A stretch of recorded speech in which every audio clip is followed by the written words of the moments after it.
What was I going to say? Oh, yeah. For those who don't know me, my name is Nevyn, and I'm an alcoholic. Sorry. I was streaming something earlier this morning. My name is Nevyn. I'm the best man.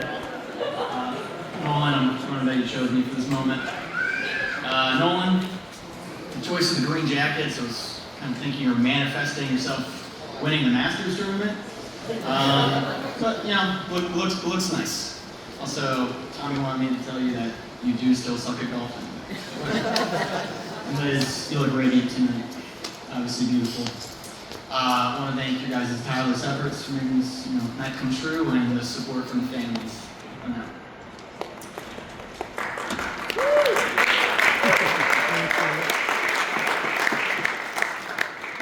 Alright, I'm going to open with a classic here. So,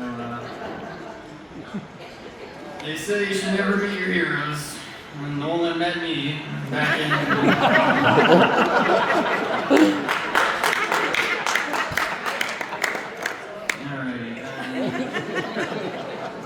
Nolan met me... Am I talking to you? It sounds good. It sounds good. Thanks, Mark. Nolan met me back in 2003 at Edwards Hospital in Naperville on the maternity ward. Nolan was a skinny, pale, but nice lad who was excited to have a baby brother. The enthusiasm for a kid brother never wavered. Nolan was the one to take me to get ice cream when I was having a bad day. He played video games with me on the Wii. He'd shoot hoops in the driveway even though it was cumbersome. Came to my hockey games even though they were just full of low lights, and he helped me with high school problems when I felt alone. The happiest memory I have is playing roller hockey in the cul-de-sac with you, Nathan, and Dad. Yes. But as the aforementioned hero, even in my young age, Nolan came to me for advice many times that I would like. When Nolan was just 16, I suggested that he open a bank account with the DCC, also known as Dad's credit card. That's been mentioned a lot here, so that he could get his young adult life going. Nolan agreed and asked, "What's next?" I suggested, "Nolan, you should get your first car." Nolan agreed and used the DCC to get himself a car. He asked, "What's next?" I said, "Take care of it." I said, "Nolan, cherish your gifts." Next thing I knew, that car was totaled. Nolan came to me and the DCC to apologize. We replaced Nolan's baby, and I further advised him, again, cherish your opportunities, and cherish those who support you. What followed was another total failure. After a meltdown and lots of consoling, I said, maybe we'll use the family beater car from now on. I think the DCC is getting a little peeved as well. Around the time of Nolan's first car, I said, it's time to get a job. Nolan got himself work at a restaurant nearby. At this point, Nolan decided he wanted to come on the yearly family camping trips because of work and school. Commendable. He came to me and said, "Nevyn, how am I going to manage on my own for a little while?" I said, "Nolan, cherish the time for responsibility." Mom and Dad suggest covering your ears here, but Nolan decided one night that this opportunity with the house to himself to host a massive party after closing at work, Roger. To his surprise, our neighbor and Nolan's childhood best friend Tommy had collected about 60 frickin' people to the LaFramboise household. Nolan nearly passed out when he realized how much trouble he could get in and how deeply he disregarded my advice. He has yet to beat his dad. The details of this party are redacted from my speech here, but I'll just say Nolan was inches away from a lifetime ban from the DCC. When near the end of high school, Nolan asked, "What should he do next?" I said, "It's time for college. Nolan, cherish your journey." Nolan followed his older brother into engineering and dropped that soon after.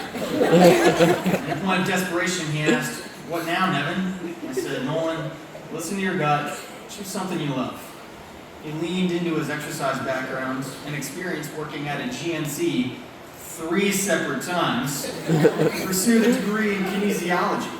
I said, "Nolan, that's terrific. Cherish what you enjoy most." Nolan came back and said, that's not going to work out. I said, Nolan, don't give up. Cherish the pursuit. I was pretty worried for Nolan after so much turnover. After numerous meetings with the DCC, I got to know the owner pretty well. We got to talking, and after knowing the right people, another dropped college major, and next to zero experience, Nolan got himself an interview at Microsoft.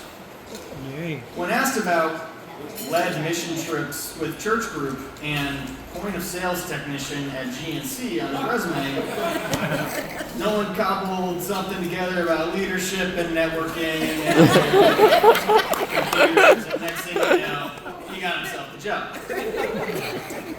Shortly after, Nolan asked, "What's next, Nevyn?" I replied, "I think it's time you live on your own now." I said, "Nolan, cherish new chapters." Before long, after Nolan moved out, Nolan met a woman, and they soon started dating. I won't say how they met, but I can give a clue. Her contact name in his phone to this day is Liz Hinge.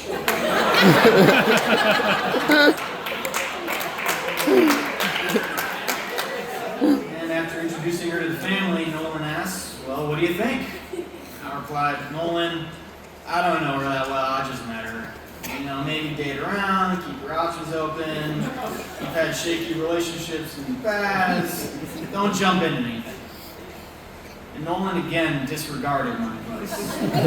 He committed himself to this woman. It was the only time I gave him the wrong advice.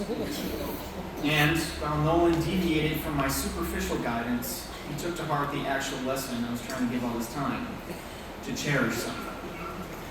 Nolan, in all seriousness, you've been the most dependable, amazing, wonderful brother and friend I could ask for. You've always been someone I can count on and look up to, and I can guarantee anybody who knows you can say the same thing. Surely, when I needed a good example in my life, I thought of you. I opened by joking about me being your hero, but it's always been the other way around. When you met Liz, a light shined in you. Over the years of the relationship, your bond fortified each other and enhanced every great thing about you even further. Moreover, it's abundantly clear not only how happy you make each other, but how you make each other better in your faith, in your actions, your commitments, your practices, in everything you do. Without any doubt, it's clear that you and Liz cherish each other. With that, I ask we raise a glass, not Liz for obvious reasons. Just kidding.